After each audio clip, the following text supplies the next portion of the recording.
s'il te plaît, d'Alliance, hein, de la stratégie Alliance.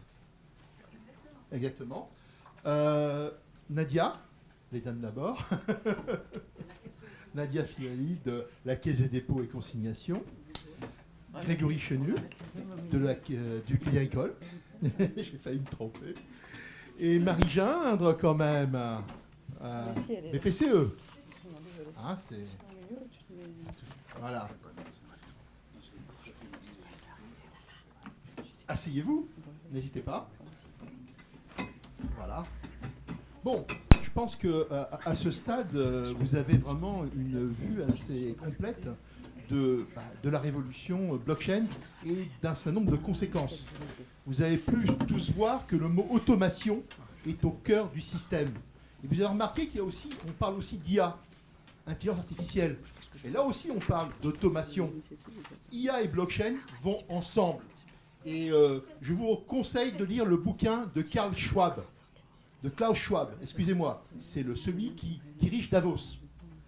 Il a écrit un ouvrage sur la 4e révolution industrielle, où il liste les technologies qui vont créer la disruption. Ça, c'est majeur à lire. C'est votre... Alors, on va rentrer un petit peu dans le vif du sujet avec un petit peu, à ce moment précis, on se demande que font les banques françaises, la banque assurance, hein, et on va peut-être commencer par l'assurance. Après tout, hein, on a beaucoup parlé de banques. Hein, et j'ai bien envie d'interroger Kwan pour qu'elle nous explique un petit peu deux choses. Ce que je veux savoir, c'est qu'est-ce que ça apporte blockchain aux assureurs et qu'est-ce qu'ils font concrètement. Alors Kwan. Merci beaucoup David pour cette introduction. Déjà, je me présente légèrement un petit peu. Donc, je m'appelle Chuan, je travaille dans la direction, direction stratégie et projets innovants. Donc, je m'occupe du FinTech, entre autres. Tu peux mettre un peu plus près. Oui, il y a un petit, le micro doit être vraiment... Vous m'entendez mieux? Il est éteint, je pense. Ou alors prends le micro, c'est ça. D'accord. Ok, très bien. Voilà. Du coup, la partie de self-presentation, vous avez entendu. Je ne vais pas répéter. Ok. Donc, la question de David, pour répondre à la question, il y a une certaine partie qui sont confidentielles, bien évidemment, donc dont je ne peux pas vous parler, mais je vous ai préparé un petit roman, un roman à clé, dans lequel je transpose certaines choses qu'on fait dans d'autres cas, et pour illustrer. Voilà.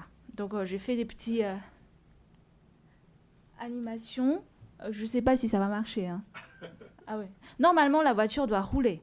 Donc, en fait, dans le premier cas, ce que je voulais vous montrer, c'est que le blockchain pourrait aider à fiabiliser des nombreuses transactions dans le système, dans le mécanisme, qui sont importants dans le mécanisme assurantiel, dont la traçabilité est très importante. Donc, je vous compare un peu l'image avant et après. Donc, l'image avant, qu'est-ce que c'est? Prenons un exemple de assurance au kilomètre. Donc, on sait aussi sous le nom assurance Pay as you drive. Donc, comment ça se passait avant? C'est que j'achète un contrat d'assurance, bien évidemment, auprès d'Alliance Auto pour couvrir 1 kilomètre de 5000 km. Et à la fin d'année, je fais une déclaration sur l'honneur pour dire que j'ai bien roulé en dessous de 5000 km. Est-ce que c'est vrai ou pas? On ne sait pas. Mais c'est déclaration sur l'honneur. Peut-être qu'il y a des fraudes, on ne sait pas. Donc, comme vous le savez, c'est un roman. Donc, dans ce roman-là, il n'y a pas de tracker. Donc, Pay as you drive, on a le tracker pour savoir combien de kilomètres le driver a déjà roulé. Mais dans ce monde-là, il n'y a pas. Donc, une alternative, c'est le Bitcoin, c'est le blockchain. Donc, comment ça va se passer? On va profiter des moments comme passage au garage, comme passage au péage, pour essayer de relever le compteur. Et après, on enregistre dans le blockchain, et on sait que, à tel moment, il y a combien de kilomètres qui a été déjà parcouru. Donc, on obtient une série de données fiabilisées. Bon, quand on a une série de données, bien évidemment, c'est difficile à frauder. Et après, en plus de ça, On pourrait identifier des moments où on peut vendre plus de services ou plus de produits. Par exemple, on a constaté qu'en 8 mois, ça a déjà roulé 4800 km. Du coup, on dit que, tiens, cher client, est-ce que vous voulez augmenter votre couverture? Donc, voilà, c'est à la fois une alerte et aussi un service. Donc, ça, c'est le premier cas où je voulais vous montrer que le blockchain, pour l'assurance, ça pourrait aider à fiabiliser des nombreux flux dont la traçabilité est importante. Je vous montre un deuxième cas. Le deuxième cas va nous faire réfléchir sur le modèle assurantiel lui-même. Comment ça se passe maintenant? C'est que David, Grégory, Nathalie et Marie, et vous tous, vous allez acheter un MRH, par exemple, chez Allianz, et vous mettez de l'argent. MRH, c'est l'assurance de maison. Voilà. Et donc, vous mettez de l'argent dans le coffre-fort de Allianz. Et donc, à partir du moment où vous avez fait la signature, Allianz prenait soin de vous. Pardon? Ok, pardon. Je pensais que c'était une question. Pardon. Prends soin de vous. Et après, il y a une personne qui a un dégât des eaux. Et vous voyez sur l'image que l'immeuble flotte, on peut même nager à la maison, etc. Du coup, il fait une déclaration de sinistre et Allianz, après une vérification et une évaluation de somme des cas, en fait, de la valeur qu'on doit indemniser, on va indemniser de notre coffre-fort pour dire que vous êtes bien sinistré chez un client, on est désolé, et on vous indemnise avec tel montant ou bien avec les services associés. Et dans le mode blockchain, ce que je cherche à vous montrer, c'est que le blockchain peut rendre possible le peer-to-peer assurance. On a observé que le peer-to-peer assurance est un peu difficile à décoller en ce moment seulement, notamment parce que le flux ou bien le vrai engagement est posteriori. Donc le blockchain, avec le smart contract, pourrait rendre l'engagement des pairs plus fort et ainsi rendre le modèle de peer-to-peer possible. Je ne dis pas que absolument ça va aller, mais possible. Donc comment ça va marcher? Donc encore une fois, des petits personnages bonhommes vont signer des contrats, smart contrats, sur le blockchain et partager, enregistrer et témoigner par tout le monde. Ça pourrait être par tout le monde en privé ou par tout le monde public, ça dépend si c'est privé ou public. Et après, on a malheureusement le numéro 3, le petit bonhomme qui a un sinistre. Cette fois-ci, c'est quoi le sinistre? Ah, c'est un sinistre de grêlon. Donc voilà. Et donc il dit à blockchain, tiens, j'ai un sinistre.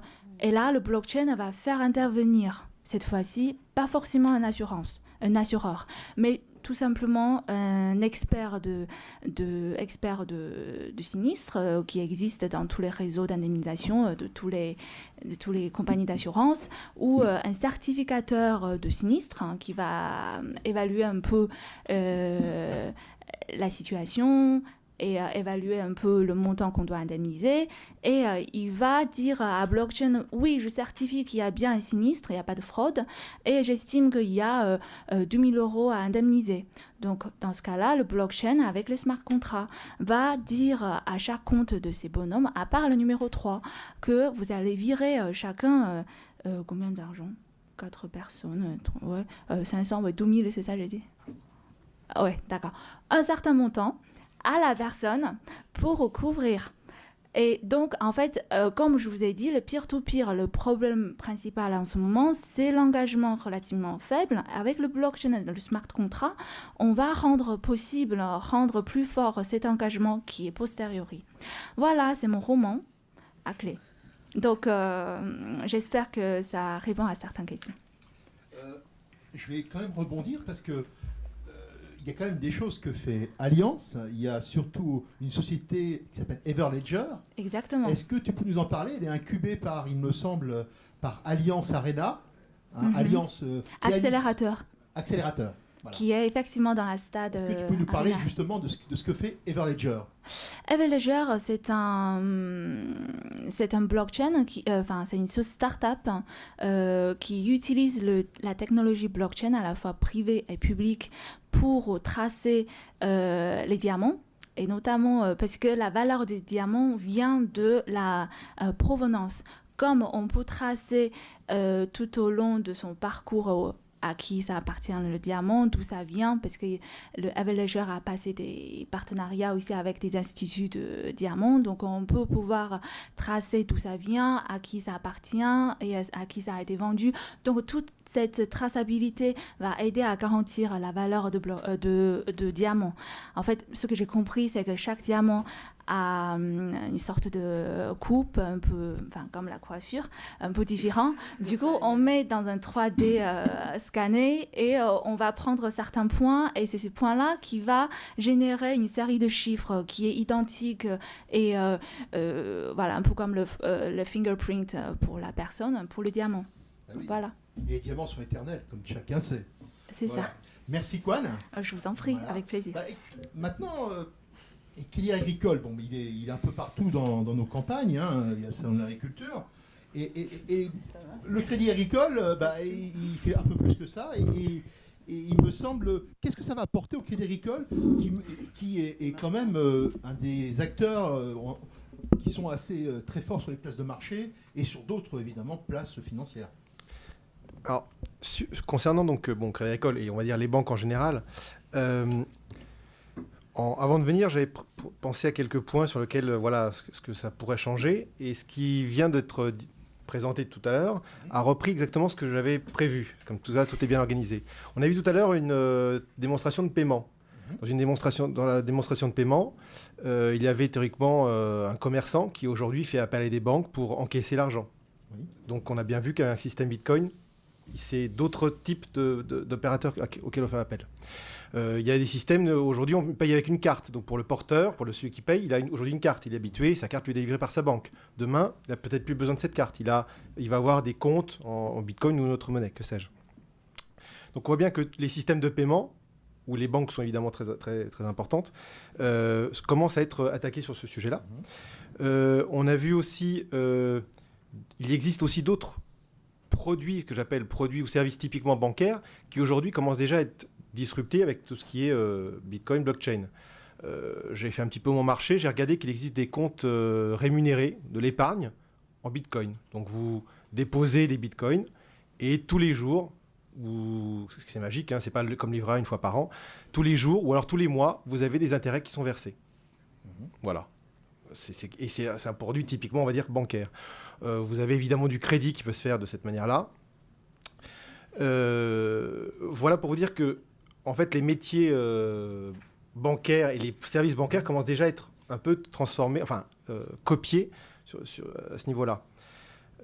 D'un point de vue évolution, on a vu aussi tout ce qui était back-office, c'est-à-dire back-office de manière très large, c'est-à-dire c'était le trading, mais ça peut être tout type de back-office. Donc on voit bien que dans le monde bancaire, il va y avoir un choix qui va être de dire avec cette nouvelle technologie, avec ces nouvelles technologies, on va devoir revoir nos services tels qu'aujourd'hui ils sont définis pour les améliorer. On peut simplement se baser sur ce que l'on fait en interne et dire on va devoir transformer nos back-office, nos processus, parce qu'on va pouvoir les améliorer, les rendre moins chers et aussi derrière dégager aussi quelque chose pour le client. Et puis le troisième point, ça va être quel va être le... J'aime pas beaucoup le killer app, mais quelles vont être les sources vraiment de nouveautés que l'on va pouvoir lancer. Là, aujourd'hui, il est un petit peu trop tôt, mais je dirais que c'est un petit peu les axes sur lesquels Crédit Agricole et je pense les banques en général travaillent un peu sur ce sujet, c'est de dire qu'est-ce qu'on va pouvoir modifier en interne, qu'est-ce qu'on va pouvoir modifier sur ce que l'on sait déjà faire et sur lequel on est attaqué, et puis quelles sont les nouveautés réellement disruptives, pour prendre le mot très à la mode, qu'on va pouvoir lancer. Voilà un petit peu globalement. Donc on en est encore aux prémices. Aujourd'hui, on en est encore aux prémices, c'est-à-dire que il y a certaines banques, sûrement, tout le monde travaille sur le sujet. Quand je fais des présentations sur le sujet, je montre qu'il y a R3, il y a que des banques qui travaillent sur le sujet. Par contre, on n'a pas encore beaucoup de produits réellement finis. D'accord. Mais ils vont arriver, c'est sûr et certain. Et une hypothèse sur quand est-ce que ça peut arriver ? C'est vraiment trop tôt. Hein. Une hypothèse Peut-être que quelqu'un va surprendre tout son monde en 2016, mais à mon avis, ce sera plutôt à partir de l'année prochaine. D'accord. Merci beaucoup.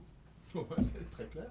Alors maintenant, Nadia Figali, alors, le CDC, la Caisse des dépôts et consignations, c'est le think tank blockchain.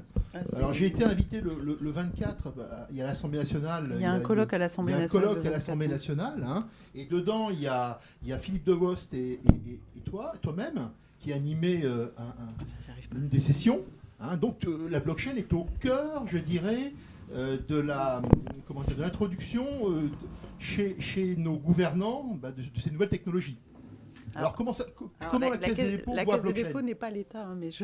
Oui, mais comment la Caisse des dépôts... Je précise. Qu'est-ce que ça peut apporter ? Alors, vous avez parlé de think tank, Grégory a parlé d'expérimentation et de réalité. On est trois partenaires autour de la table de l'initiative qui a été lancée par la Caisse des dépôts. Donc, effectivement, Philippe Debost et moi-même... avons proposé une initiative de laboratoire d'innovation à la Caisse des dépôts, d'ailleurs, à nos dirigeants pour commencer, qui ont validé la chose, et ensuite à d'autres partenaires. Et notre souhait, c'était de faire ça ensemble avec des banquiers et des assureurs, et des startups, et d'autres institutions qui sont un petit peu différentes. Il y a le CNAM, il y a le pôle compétitivité finance innovation, il y a l'association Croissance Plus. Et en termes de banques et assureurs, il y a AXA, il y a BNP Paribas, il y a le groupe BPCE, Crédit Agricole, il y en a que je vais oublier, il y a la Maïf qui nous a rejoint récemment, j'ai le droit de le dire, donc je le dis. Et par ailleurs, on va aussi interagir avec des régulateurs, dont pour l'instant je tairai le nom, et qui vont intervenir plutôt sur le volet réflexion think tank. Donc, déjà, la première question, pourquoi la Caisse des dépôts s'intéresse à ce sujet ? Depuis tout à l'heure, moi, j'entends parler de tiers de confiance. Il se trouve que nous, on fête notre bicentenaire cette année et qu'on s'appelle tiers de confiance. C'est notre marque de fabrique depuis longtemps. C'est-à-dire qu'on est neutre, on est transparent et on a quelque chose quand même d'important, d'une notion qui est importante et qui pour l'instant est peut-être pas complètement existante dans tout ce qu'on entend sur la blockchain, c'est qu'on a une pérennité assez certaine et une solidité notamment financière. Donc nous on trouvait qu'il y avait un intérêt certain à réfléchir à ce sujet. Alors je suis entièrement d'accord avec Grégory, c'est-à-dire qu'il y a des sujets de performance de nos process notamment effectivement sur les back-office sites ou les paiements, mais je pense qu'il y a quand même des choses qui restent à démontrer technologiquement sur le fait qu'on puisse faire quelque chose de réellement qui va détruire tout et qui va partir sur complètement autre chose sur la partie back-office titres notamment. Il y a le sujet de comment on fait évoluer nos services. Donc, nous, on n'est pas probablement parlé une banque, mais on a des mandats vis-à-vis de l'État et vis-à-vis de certaines clientèles. Donc on a des sujets comme ça et on a effectivement une ouverture vers quel est notre rôle de demain. Et je pense que la Caisse des dépôts, c'est beaucoup ça qui l'intéresse, c'est quel est le rôle de la Caisse des dépôts demain. C'est pour ça qu'on veut explorer le sujet. On veut vérifier que cette technologie a un vrai futur. Je ne vais pas parler de disruption, j'aime pas. a un vrai futur et une vraie réalité. Parce qu'aujourd'hui, on nous parle de limites technologiques, etc. Simplement, moi, je fais partie de la génération qui branchait son ordinateur avec son câble téléphonique pour avoir Internet avec un bruit pas possible sur Club Internet ou AOL à l'époque. On a vu comment ça évolue aujourd'hui. Aujourd'hui, j'ai la 4G sur mon mobile et je peux aller très vite et faire plein de choses. Donc, les limites technologiques, je pense que c'est un sujet qu'il faut regarder, mais qu'il faut aussi anticiper par le fait que ça va avancer très vite, à mon sens.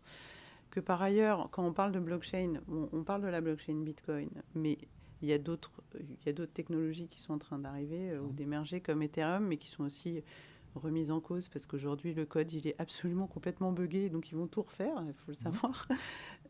On parle de blockchain publique, on parle de blockchain privée, on parle de sidechain. Nous, ce qu'on veut faire, c'est regarder tout ça, comprendre tout ça. Déjà, je pense que collectivement, on va monter en compétence sur le sujet, comprendre tout ça, voir comment on peut explorer les choses. Donc, on va à la fois, dans le laboratoire, avoir un do tank. Donc, on va mettre en place un do tank avec des collaborateurs de l'ensemble de nos entités, de métiers complètement divers et différents. et des développeurs qui vont provenir des startups pour essayer d'expérimenter les choses et de faire des POC, voire aller plus loin le cas échéant. Et à côté de ça, avoir un think tank. C'est pour ça que ce n'est pas qu'un think tank. Le think tank, il est à côté du do tank, à la fois pour faire de la veille sur l'ensemble des technologies et des initiatives existantes, pour réfléchir à des thématiques transverses de nature éthique, nomenclature, réglementaire, mais également pour essayer d'approuver et de vérifier quels sont l'impact d'époque en termes économiques, quelle est leur viabilité et impact, quelles normes on doit modifier, etc. C'est là où le régulateur il a un intérêt à venir avec nous, et c'est là où on va réfléchir avec lui, parce qu'on est persuadé que, d'une part, si on ne réfléchit pas collectivement, ça va arriver d'ailleurs, on ne sait pas d'où, mais donc il faut s'en prévenir, que les régulateurs ont intérêt à comprendre plutôt qu'à se méfier.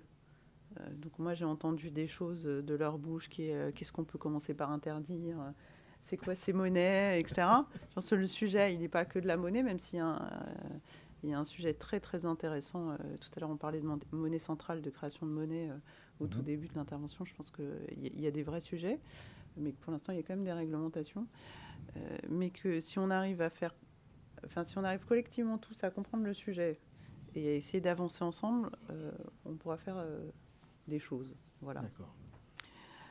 Et ensuite, et enfin, je pense que sur les cas d'expérimentation, on va y travailler. Enfin, il faut savoir que l'initiative, elle commence concrètement lundi prochain, en fait, dans les faits, et qu'on va faire émerger ces cas. Je peux aujourd'hui vous dire, je pense, sauf si mes voisins me pincent les bras, mais je pense pas, c'est que l'ensemble des travaux qui vont émerger de ce laboratoire vont être en fait ouverts à tous, sauf décision du comité de pilotage du consortium. Ça, c'est un point, c'est-à-dire qu'on considère que c'est des travaux à partager.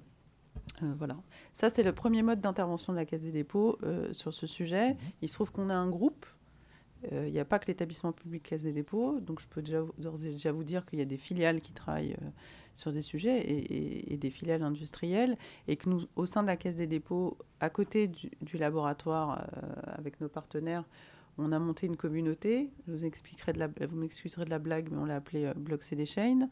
Et dedans, il y a Transdev, ICAD, la Caisse des dépôts, la CNP, Informatique CDC, CDC Archineo et potentiellement d'autres. On est en train d'envisager en fait de modalités pour aider la recherche en fait sur le sujet, parce qu'on a un institut de la recherche à la Caisse des dépôts, donc on est en train de réfléchir à ça, et potentiellement avec certains de nos partenaires. Voilà.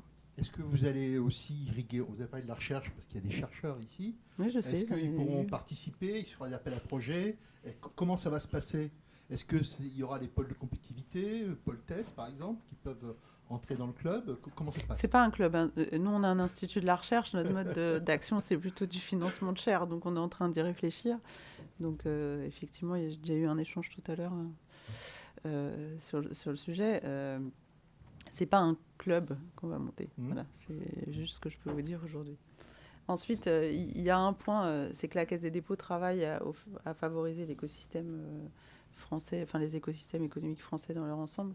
Donc, il faut aussi qu'on mène une réflexion. Je pense que c'est pas que la Caisse. Tout à l'heure, vous avez montré le chiffre d'1 milliard de financement de start-up. Là-dessus, il y a deux sujets. Je pense qu'on a vu Pemium et Ledger qui ont fait une levée de fonds. Aujourd'hui, nous, ce qu'on voit quand on est en train de regarder les startups qui existent, c'est qu'on est très en amont et très en early stage. Et quand même, c'est pour l'instant des microstructures ou des gens qui ont des réflexions, de monter des choses.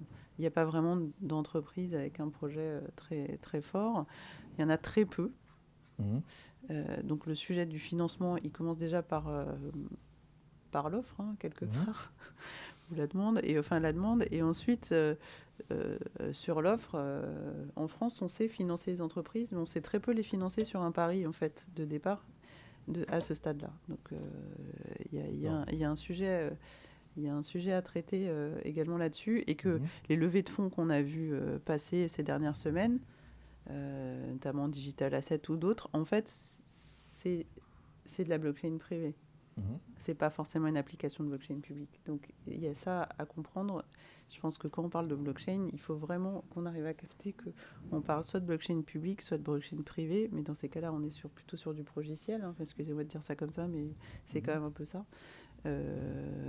Soit de sidechain, mais les sujets sont encore de taille très différente. Et en France, il y a encore, à mon sens, du travail. Donc, on va essayer de faire émerger des choses ensemble. Est-ce qu'il y aura aussi des acteurs des technologies de l'information, parce qu'on a beaucoup parlé de Microsoft, d'IBM comme acteurs majeurs sur ce domaine? Il est en face de moi, je sais, je l'ai vu. Nous, là, notre idée, c'est vraiment de mettre des partenaires banquiers, assureurs ou financiers ou très proches pour monter en compétence dessus et en faisant collaborer des opérationnels. Donc moi, j'en ai au moins 3 là, qui m'ont accompagné dans la salle. Et des développeurs des startups. On ne travaille pas aujourd'hui, enfin c'est pas l'objet, avec des industriels informatiques. Je mets des guillemets à ce que je viens de dire. Voilà. Merci. Merci. Merci beaucoup. Alors maintenant, nous allons passer à la BPCE. Alors la BPCE, très connue pour être présente dans les institutions technologiques. C'est la seule banque française qui est présente dans le groupe Web Payment du W3C Consortium. Ça, je l'ai remarqué. Et c'est rare. Donc, et en plus, si j'ai bien compris, la BPCE aussi a investi dans des boîtes Litchi ou d'autres, je ne sais pas, Paris. Le pot commun. Le pot commun, c'est le pot commun, il s'appelle, oui, c'est ça. Donc, dans des fameux fintech, Exactement. comme le Crédit Mutuel Arkea. Exactement. Aussi. Donc, il y a une certaine singularité. Alors, c'est quoi cette singularité? Comment elle se traduit? Qu'est-ce que ça représente blockchain pour la BPCE? Pour la BPCE, donc déjà, quand le sujet blockchain a émergé, la première question qu'on s'est posée, c'est qu'est-ce que ça peut apporter à notre groupe, mais surtout, in fine, à notre client final. Parce que je rappelle que BPCE, c'est le réseau Caisse d'Épargne, le réseau Banque Populaire. Donc on est quand même là, in fine, pour servir l'intérêt de nos clients et le développement de nos territoires. Donc en fait, on y a vu 2 opportunités. D'une part, une nouvelle technologie pour développer des nouveaux produits, des nouveaux services. Et d'autre part, améliorer nos process en interne, les rendre plus optimaux, plus fluides, pour être plus efficaces, apporter de la valeur ajoutée à nos clients et nous, éventuellement, générer des économies de coûts ou autres. Donc, là-dessus, comment on s'est organisé ? Étant donné que c'est une technologie nouvelle, que c'est très prospectif, il nous a semblé important déjà de nous acculturer et d'apprendre sur cette technologie. Donc c'est pour ça qu'au sein du groupe, on a souhaité rejoindre l'initiative de place CDC d'une part, donc plus pour nos métiers retail, mais aussi le consortium R3 CEV. Donc là, c'est pour la partie Natixis et la partie plus banque de grande clientèle, pour investir la technologie et essayer d'identifier des cas d'usage. Alors, on s'est fixé plusieurs objectifs. La feuille de route à laquelle nous devons répondre, c'est d'une part développer notre expertise en matière de technologie blockchain pour explorer le potentiel des usages concrets. D'autre part, on veut valider le caractère disruptif de la technologie. Donc voilà, toutes les questions et les enjeux autour du consensus décentralisé. D'autre part, on veut aussi tester les promesses de la technologie. Donc la rapidité, la baisse des coûts, la sécurité. Parce que, comme le disait très bien Nadia, aujourd'hui, quand on parle de blockchain, on parle avant tout de blockchain public. Et on fait souvent référence à l'écosystème Bitcoin. Sauf qu'aujourd'hui, Bitcoin, on ne sait pas qui est derrière. Il y a quand même un énorme risque opérationnel. On ne sait pas ce que ça va devenir. Donc, pour une industrie bancaire qui est très réglementée et qui a le devoir de protéger ses clients, ça paraît quand même un peu compliqué. D'où l'importance, quand on parle de blockchain, de bien se dire qu'on parle de la technologie. Et que derrière, quid de l'organisation de cette blockchain, quid de l'organisation et de la connaissance du mining, et est-ce qu'on est plus sur du blockchain privative ou semi-ouverte, avec des enjeux de standardisation et de normalisation entre acteurs interbancaires. Donc voilà, et donc en parallèle de ces initiatives CDC et R3 où il y a une partie donc Learn, une partie Think et une partie Do, nous on a aussi en interne déployé des équipes dédiées en mode un peu R&D et lab qui sont multicompétences aussi bien sur la transformation digitale, l'informatique ou encore les paiements. Alors, juste pour terminer, nous, on s'y intéresse, on a une volonté forte au plus haut niveau chez nous d'y investir du temps, des personnes, de l'argent, mais on est bien conscient qu'aujourd'hui, la technologie telle qu'elle existe n'est pas encore mature pour être appliquée dans l'industrie bancaire et qu'il y a quelques défis encore à relever, que ce soit au niveau de la sécurité informatique, de la sécurité, de l'assurance autour des clés cryptographiques, mais aussi au niveau de la conformité juridique, réglementaire, le secret bancaire, la CNIL, la lutte anti-blanchiment. Donc voilà, on va s'y atteler pour, on espère, trouver des nouveaux cas d'usage et essayer de générer du business in fine en s'appuyant sur cette techno. Oui, parce que j'ai beaucoup entendu de diminution de coûts, et ça, on a vu que c'était quand même un intérêt, la diminution des coûts de transaction sur les capitaux fixes et circulants, les assets. Mais où sont les créations de valeur? Où est la création de valeur? Où sont les nouveaux services innovants pour le client? Parce que là, on parle beaucoup, quand on parle d'ubérisation, c'est parce qu'il y a un client qui est demandeur de plus de services. Alors c'est ce que je disais en intro. Il y a la partie création de valeur et il y a la partie économie de coûts au sein de notre entreprise. Sur la partie création de valeur, c'est tout l'objet de nos travaux. C'est d'essayer d'identifier des cas d'usage, de développer des POC et de voir si technologiquement ça tient la route et si derrière on peut y atteler un business model valable. Donc, sur les marchés financiers, ça a été très bien expliqué. Effectivement, il y a des cas d'usage autour du trade finance ou des marchés de gré à gré. Sur les parties plutôt retail, on peut être intéressé par la blockchain pour sa composante réseau social très forte. Donc, on peut imaginer des services en lien avec l'Internet des objets, par exemple. Donc, que ce soit sur l'assurance, sur l'immobilier, les économies d'énergie, la rénovation énergétique. Et donc, on peut imaginer venir y pluguer un certain nombre de services bancaires. Et parce que le but d'une banque, c'est de financer les projets. Et on parle de rénovation, de Service transition territoire, énergétique. C'est très à la mode. Et ça va mobiliser énormément de capitaux. Et donc, c'est complexe de rénover. Il y a des startups qui se sont créées parce que sinon, ça demande de la complexité. Donc, vous allez investiguer tous ces... Voilà, on investigue tous ces domaines. D'accord. Écoutez, je pense qu'on peut remercier notre panel pour l'explication. On a un petit peu de temps. On va en profiter pour donner quelques petites nouvelles du pôle TES. Et est-ce qu'il y a des questions peut-être dans l'auditoire qui auraient... Ah, on a une question. Au panel.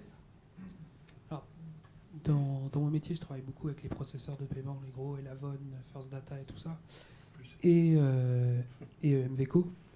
Et est-ce que vous avez des contacts avec eux? Parce que eux, ils n'utilisent pas du tout ce genre de technologie, en tout cas pas encore.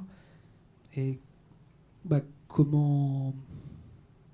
Est-ce que vous savez de quel œil ils voient tout ça arriver?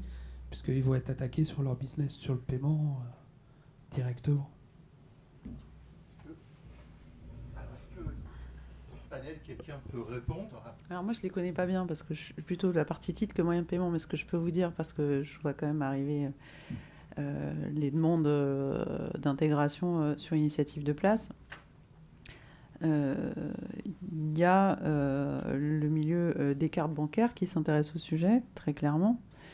Il y a des acteurs, tout à l'heure j'entendais parler de Swift, mais en fait il y a plusieurs acteurs qui s'intéressent au sujet, donc les gens s'intéressent au sujet clairement. Si on est sur les titres, des acteurs comme Euroclear, LCH, Euronext, etc., c'est pareil. Hein. Enfin, il y a des sujets, sachant qu'ils sont plutôt attaqués par des blockchains privés et par des opérateurs qui sont en train de monter des systèmes d'information privés pour le moment, que sur la blockchain publique, sauf à penser qu'il y a des initiatives qui y travaillent. Voilà. Donc, je pense que globalement, aujourd'hui, au moins depuis l'année dernière, mais il y en a un qui a l'air d'avoir la réponse en face. Déjà, depuis l'année dernière, il y a beaucoup de monde qui s'intéresse au sujet, donc les gens regardent. Après, je pense que la problématique, c'est que tant qu'on n'a pas de cas d'usage concret et de vérification du fait que la techno, elle supporte les masses, parce que quand on parle de paiement et qu'on parle de titres, hein, quand même, quand on parle d'échanges, enfin, c'est des milliards de transactions journalières, hein, c'est pas... ça a une dimension qui est un petit peu différente que l'utilisation qui en est faite aujourd'hui. Donc, il y a ce point-là. Il y a un sujet de rapidité de flux aussi, enfin voilà. Donc, les gens qui ont mis en place des systèmes, que ça soit sur les paiements ou sur les titres, ils ont mis assez longtemps à le faire. D'abord, ils ont mis longtemps à se mettre d'accord. Il faut savoir que là, nous, tous autour de la table, pour se mettre d'accord, c'est un peu compliqué. Hein. Nous, on y arrive bien là en ce moment, mais les acteurs bancaires et financiers, assureurs ont des organismes de place où ils se mettent d'accord et ça prend du temps. Ça prend du temps parce que soit on peut avoir des intérêts contradictoires ou des intérêts concurrentiels. Il se trouve, la Caisse des dépôts, on est assez neutre sur le sujet, mais voilà. Qu'en termes de système d'information, c'est toujours compliqué, qu'il y a de l'interopérabilité à gérer, qu'effectivement, il y a du volume à gérer, de la performance, etc., quoi. Donc, tout le monde s'y intéresse, mais après, comment ça va, hein, ça va prendre du temps, je pense, un petit peu. Ma question, c'est plutôt stratégique, c'est rien à voir avec la technologie, pardon.